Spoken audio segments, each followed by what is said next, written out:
Okay, Smile, you are on camera now. Okay. Hi, in this special episode, you will meet my guest who has been in retail industry experience for almost over 25 years. This is such a unique guest and recently started selling on Amazon almost maybe a year or 2 years, almost 2 years ago, and he is very passionate to help others.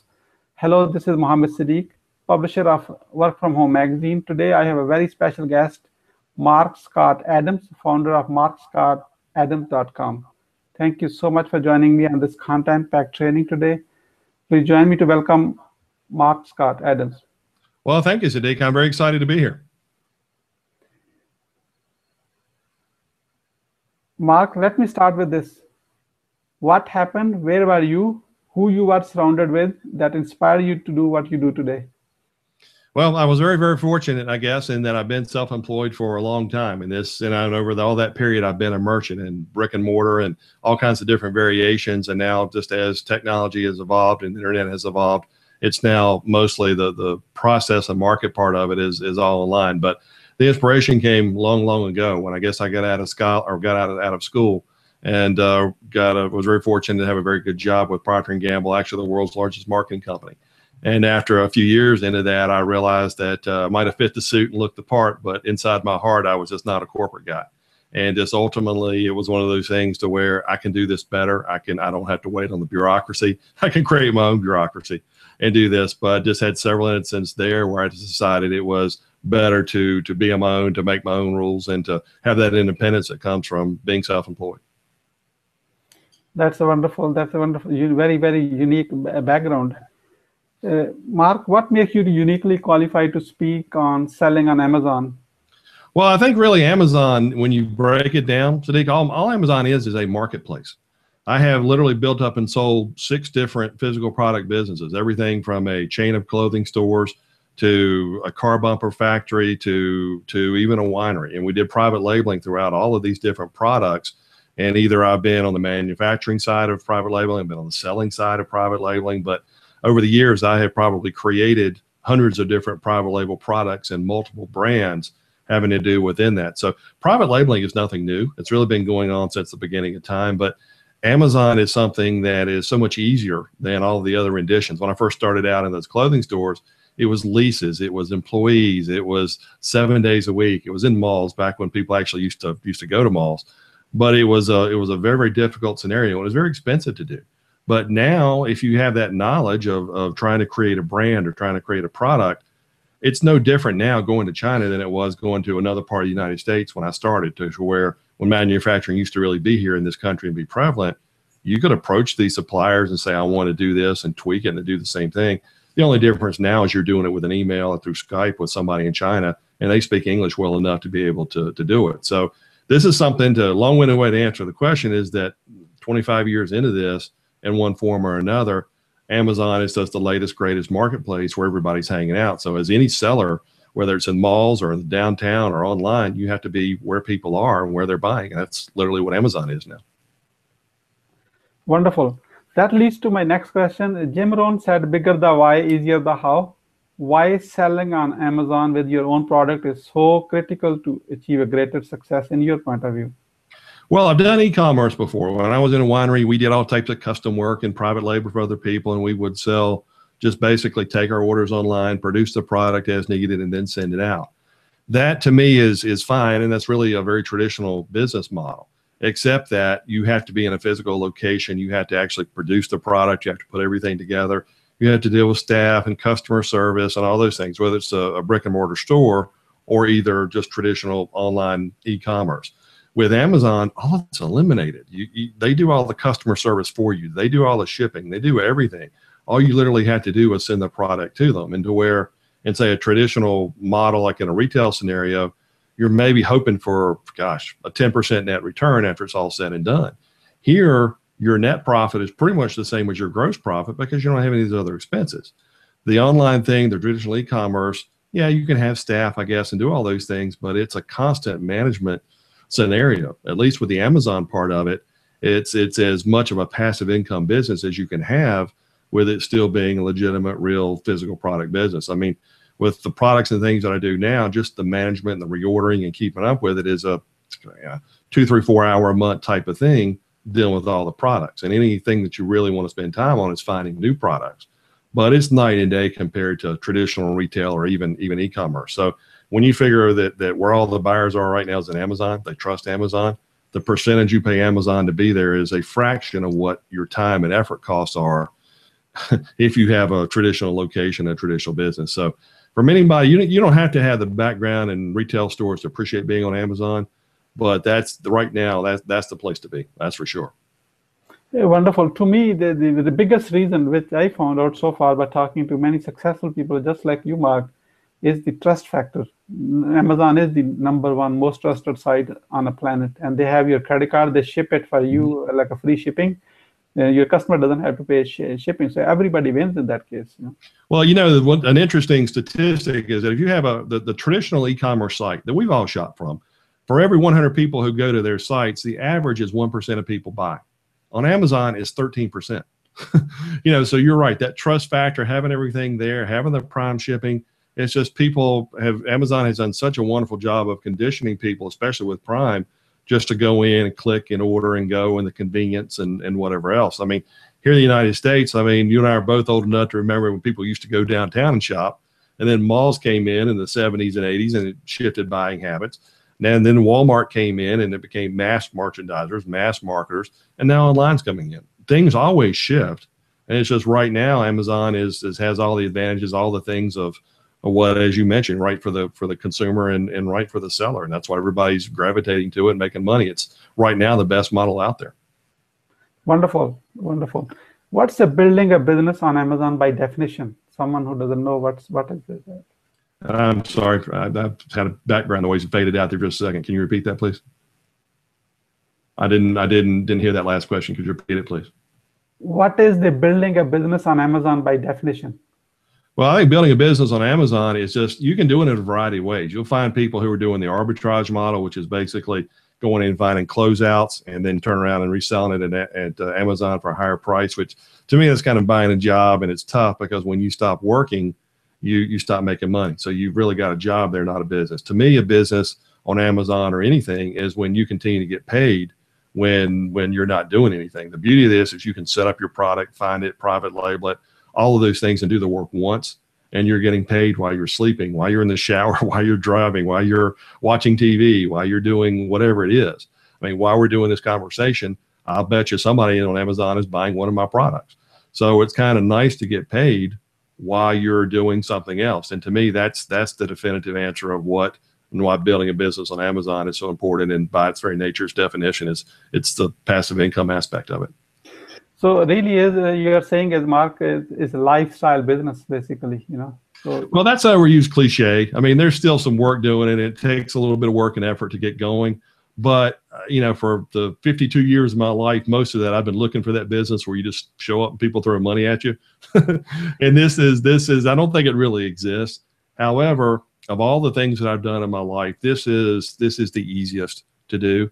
And if somebody will just commit to doing it, and I mean, what I basically teach my students is try and find $1,000 a month product and then add a product a month. I mean, there's so many people out there to tell you, make $50,000 your first month.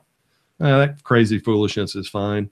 But the way this is if you want to grind it out, and over time in 6 months, you can replace more than your work income and then continue to scale as much as you want. Because when you add your first product and you go through the learning curve, it's just a matter of finding products and keep adding them when you can find them. And it's not that hard to get to 5 products, 10 products, 50 products, whatever somebody wants to do, whatever their ambitions, there's something here for everybody. So this is the closest thing I've found to having the best business in the world. Wonderful. If you're still watching and you're enjoying what Mark is sharing with us, let me tell you that the secret free that he gave you the product checklist criteria. That's a free training available from him, so that you can actually go to his website. We are going to share it at the end, where you can actually decide which product to even pick for Amazon, by the way. So keep watching. How someone can start selling on Amazon on step-by-step basis? Step one is and the checklist you just mentioned, it basically takes you through that process and make sure that you're in a viable market and you have the right product and you're following the right steps. I mean, I'm one who does things just a lot by intuition and creativity and that type of thing. And I created that checklist just to balance off the numbers and make sure everything was right. And I wasn't using too much intuition and getting it right. But a step-by-step process is really, you just want to go on Amazon, look around, find a market that you think is viable. And really all the market is a certain keyword. So if you typed in, gosh, as I look around my desk and I see a stapler, and if you want to say be in the stapler market, you might type in office stapler. And if you look at that page and you see that you think you can get into that market and it's not too competitive, and you get an idea of how many you think you can sell, and you can look at the what's called the best sellers rank or basic sales rank, and you can estimate off of that. But once you kind of feel that you meet those numbers, then you simply go to a company called Alibaba, which is a database of suppliers out of China, where you go and you look for suppliers who can produce a stapler and put your brand name on the box or on the stapler itself or whatever that is. And basically the same thing iPhone does. They go to China, they have their phones manufactured there with all of their information, and they're shipped back here and sold under their brand. You're doing the same thing that all brands have been doing for, gosh, thousands of years.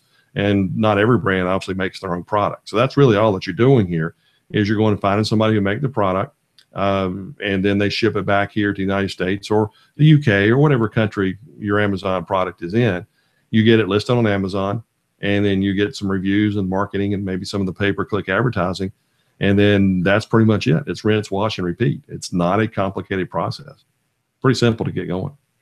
Great. This is the same like any mom and pop shop has. They always buy from a wholesale distributor and sell one by one, basically. It's the same thing. When I was in those chain of clothing stores and when I started, I mean, I would have different shirts, and we sold T-shirts and golf shirts and sweatshirts and that kind of thing. But I would call up a company and who did this and say, I want to get X number of shirts. I want this type of design. They literally would make it, print on the shirt, send it to me, and I'd sell it to the retail stores. It's the same thing now, except I'm going to China versus, say, California. And the shipping has gotten so inexpensive, and it takes like less than a week to have something from China come to me here on the East Coast, and probably less if you're on the West Coast, and probably less if you're in Europe. But it's just amazing how, as China has loosened their economic policies over these last 15, 20 years, there are so many manufacturers popping up there that are not geared towards large companies, which is where things started. I went to China to the Canton Fair back in April, and they had over 20,000 vendors there who were willing to do private label products for not only Amazon sellers, but everybody, of course.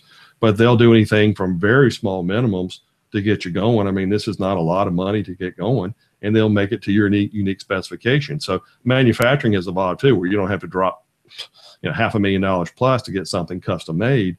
You can have custom made things for under $1,000, $2,000 in there somewhere, and then turn around and sell on Amazon for many times that. So it's this is not, I mean, that's the biggest thing is I coach and deal with so many people. Sadiq, the thing is that people want to make this harder than it is. Now, the art is to pick the right product and market. If you do that, the rest is a process. If you don't do that correctly, then of course it really doesn't matter. But this is nothing that with a reasonable amount of effort, a normal person can't do and can do well. Wonderful. If you are hearing, if you're still watching Mark and you're saying, oh my God, I have to go to China to actually buy the product or something like this. And what if they scam me? And what if the little person inside you is stopping you to think even, look at this iPhone. This is made in China. Mm-hmm. If this is good enough for Apple to do this, it should be good enough to do it for you as well. Is that right, Mark? I agree 100%. There's a lot of misnomers out there is that Chinese quality is not very good. Well, at least here in the United States, probably 90% of what we buy comes from China. Mm-hmm. So I think that's just a little bit more of a cultural bias than anything. And no, you don't have to go to China. You can do everything online. I simply went to China because I take groups of buyers over there who were interested in buying products. And I'm going back to the next fair in October. But I went over there to buy and have custom made things done. And I'm at a level from a seller where I'm past the basic stages. And I wanted to create some unique things and take my business up a level. But the beauty of this, if somebody wants to get started, you obviously can do everything online. And once you're in and going for a while and you want to do bigger quantities and more products and all those things, going to China, you still don't have to go by any means. But it's a nice thing to do because when you're standing there in front of them and they know that you've flown 12 time zones around the world to meet them, you're going to get better pricing, you're going to get better relationships. I mean, there are levels in anything. And I'm fortunate that I'm beyond the basic level, but the basic level is still doable. And you're right. The iPhone example that I use, you use. And Where I live is in North Carolina, which is where most of the furniture in the world used to be made. 20 years ago, it all shifted overseas, and I haven't heard anybody complain about the quality of furniture that is any different than what came out of here 20 years ago, 30 years ago, 50 years ago. So the world is flat again. We have to adapt to, if you're here in the United States, at least, the world, you got input from the best of all people now, only not just the best of the United States. And that makes it much more wonderful to be able to take the best from anywhere. And China's really good at manufacturing, and they manufacture very inexpensively. And the quality is what you want it to be. So I'm very happy with it. I've enjoyed dealing with Chinese people. I've never gotten scammed. I've never known anybody who has gotten scammed. I mean, I tend to worry more about Americans. Maybe that sounds a little bit jaded, but by the very nature of it, things happen, there are mistakes made, but I've had that happen here too. So there's not any, everybody's motivated by their self-interest. The Chinese manufacturers, they want to keep supplying to you. They want you to sell a lot. So, anything can happen, but I deal with hundreds of my students and things, and people have not had issues like this. It's 99% been good. And if something's happened, it was a communication mistake. It's fixed, you move on. So those are issues that I think people just make up for whatever reasons. And I've had just the opposite experience. I trust in Chinese and like them tremendously as a people and a culture. So if you're still watching this, and keep watching, because Mark has students from over 40 countries. So if you are from outside of US and Canada, you might be thinking, oh, Mark knows he is American. I'm just making it up. He probably doesn't know I'm from a small country, that this may not work for me. No, that's wrong. That's a myth. He has students over 40 countries. So his process works for almost for everyone. If it can work for 40 countries, you probably are one of them anyway from that one. So keep watching. Here is my next favorite question, always for my subscribers. What if any of our Work From Home magazine subscribers want to get started today by selling on Amazon? What would their life look like in 30 days, 90 days, or a year from now? I was very fortunate. I had my first product up and running in about 20 days, and it took me 20 hours to do it. But quite frankly, that's faster than most people I've seen seem to do it. In 30 days, you probably, if you're putting effort in and the time and so forth, is you probably have found a market, you found a product, you're in negotiations with your suppliers, and you maybe have had some samples sent to you to verify the quality, and then you're getting ready to place your first order. And by the end of, say, roughly 45 days, give or take, and of course you can do it faster or you can do it slower depending on the time and effort you put in, but you should be in the process of getting your first product listed, and then you're going to go through and do a little bit of marketing. One of the things that within my course is we actually have a review group to where our other members will review your product for you, which is kind of the marketing part, and it helps give you that push at the beginning to help get your item on the first page where it can be seen and then bought. And then by the end of 60 days, you've gone through some reviews, you're starting to get some sales. By the end of 90 days, you're probably going to be through your first full non-promotional type month, and you're up and running. And then literally what I try and teach is once you go through this learning curve, then you're ready to start releasing products. It's kind of like what you've got coming in the back end, the marketing and getting the sales, you're still working on your second product. So this is a building process that it literally compounds month after month after month. So by the time it actually that first day to do it, you should be repeating. And that should be your day-to-day activity as you're finding and getting products ready to launch after one is already done. So that's pretty much what your day-to-day life would look like in that short time frame. Wonderful. However, that all looks like it's so much like easy. Like it's simple. It's a simple but not easy to do most of the time. And every business has its own challenges and roadblocks. So what are the specific roadblocks that typically prevent someone from start selling on Amazon? Self-sabotage. It's funny, and as I coach different things, success in anything is all about the stuff between your ears. And so many people are coming into this that they're afraid to make a mistake.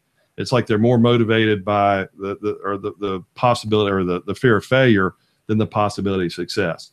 And if anything I try and impose on people is that your first product is really a test product anyway. If you make money on it, it's great. And if you do what I teach and suggest, you probably will make money on it. But it's such a small amount of money anyway that you're really learning for the future, because this is a marathon, not a sprint.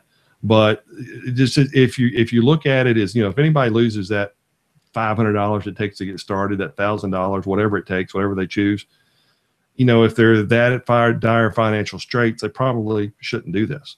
But at the same time, if you can look at that money as you're building a potential, life-changing type of scenario, then it's nothing. Just go. People get distracted. People get all caught up in what business structure they should be. All these little things that just keep them from focusing on the main thing, which is finding and getting a product listed. The rest are just details that work their way out. But again, true of anything is just, it can't be perfect. You're rewarded as an employee is to be a perfectionist. As a business owner, you're penalized because you never get anything launched, you never get anything done. But the mindset, I think, is probably the biggest thing. If you just go and you're committed, you got a great shot here. Great. So what are the specific strategies to build a bigger, successful business on Amazon that are like keys to unlock a roadblock doors to achieve a wild success? Well, I think the biggest thing is that once you go through the learning curve, and that's exactly what it is, and what I call it is that when you scale up, it's simply a matter of adding other products. The vast majority of people come to me and say, what's your financial goals? And they'll say, well, I'd like to be able to replace my income. I'd like to be able to make 6 figures. I'd be comfortable doing that. So, that's roughly $20,000 in sales a month if you're making a 50% project or profit margin. So, call that roughly $10,000 a month, 9 or 10,000 in that range. And that's a doable thing. So, I mean, that's something that if you go through all these things and do this, you can do that. I mean, if I've never heard anybody complain about making $5,000 a month. So it's one of those things that, again, effort and all those things. And I know I went off on a tangent and off on that question, but that's just really the key. So what is the physical,